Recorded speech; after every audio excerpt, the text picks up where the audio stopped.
की तो आज हम पढ़ेंगे घर बनाने वाले दो मनुष्य, बुद्धिमान और मूर्ख। देखिए, दो प्रकार के मनुष्य थे, एक बुद्धिमान था और एक क्या था, मूर्ख। इसलिए जो कोई मेरी ये बातें सुनकर उन्हें मानता है वह उस बुद्धिमान मनुष्य के समान ठहरेगा जिसने अपना घर किस पे बनाया, चट्टान पर बनाया। और मेघ बरसा, बाढ़ें आई, आंधियां चली, उस घर से टकराई, फिर भी वह नहीं गिरा, क्योंकि उसकी नींव चट्टान पर डाली गई थी। परंतु जो कोई मेरी ये बातें सुनता है और उन पर नहीं चलता वह उस निर्बुद्धि मनुष्य के समान ठहरेगा जिसने अपना घर बालू पर बनाया। और मेघ बरसा और बाढ़ आई और आंधियां चली और उस घर से टकराई और वह गिरकर सत्यानाश हो गया। तो आज हमें इसे क्या सीखने मिलती? ये परमेश्वर ने हमें दृष्टांत में सिखाया है। आज दो मनुष्य हैं। बुद्धिमान मनुष्य किसको कहा गया है? जो परमेश्वर का वचन सुनता और उसकी बातों पर चलता है, वो बुद्धिमान है। और जिसने परमेश्वर की बातों को नहीं माना वो परमेश्वर की नजर में क्या है? मूर्ख है।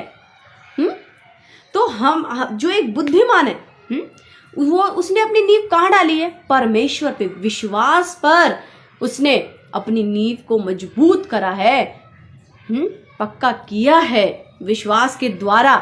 इसलिए उसके जीवन में स्ट्रगल आया, आंधी आए, क्लेश आई, दिक्कत आई, लोगों की प्रॉब्लम्स आई, बट वो गिरा नहीं। लेकिन जो इंसान परमेश्वर की बातों पे नहीं चलता, इस पवित्र शास्त्र की बातों को नहीं मानता और उस पर नहीं चलता, वो निर्बुद्धि है। क्योंकि उसने अपने घर कहाँ बनाया? बालू पर। और वो क्या हो जाएगा? छोटी सी प्रॉब्लम से, छोटे कलेश से, बीमारी से वो गिर कर और क्या हो जाएगा? सत्यानाश। तो आज हमें अपने घर को बनाने की बहुत जरूरत है। कौन सा घर? परमेश्वर के विश्वास का, जो आज हमें अपने अंदर बनाना है।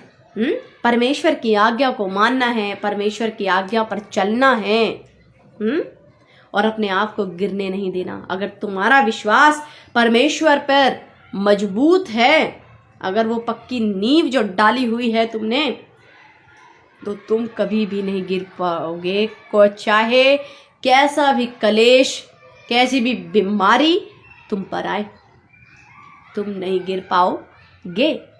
और गिरेगा कौन? कौन गिरेगा? वही गिरेगा जिसकी नींव मजबूत नहीं। तो आज विश्वास में हमें पक्के होना है, मजबूत बनना है, ताकि कैसा भी स्ट्रगल आए और हम ना गिरे। तो अपने आप को हमें क्या बनाना है? मजबूत बनाना है। किस में? विश्वास में। क्योंकि परमेश्वर के सामने वही बुद्धिमान है। और मूर्ख तो है ही वो जो परमेश्वर की बातों को नहीं सुनता और ना ही उस पर चलता।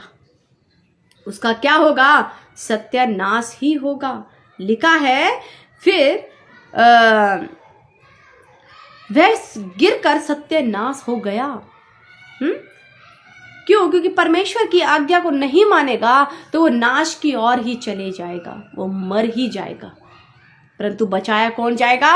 जो परमेश्वर की बातों को सुनता और उस पर चलता है, वही बचाया जाएगा। अगर आप बचना चाहते हो तो अपने उस विश्वास की नींव को मजबूत करो, ताकि कोई भी स्ट्रगल, कोई भी बीमारी, कोई भी सिचुएशन तुम्हारे सामने आए, परंतु तुम्हें वो हिलाए के क्या कुछ कर ही नहीं पाएगी, क्योंकि तुमने अपना घर उस चट्टान पर बना लिया है। यानी तुम्हारा विश्वास सबसे प्रथम, सबसे ऊंचा है। चाहे कैसी भी चीज आई, परंतु तुम विश्वास से अपने डगमगाए नहीं और तुम गिरे नहीं। लेकिन गिरेगा कौन? जो विश्वास में डगमगा गया। सभी को जय मसीह की।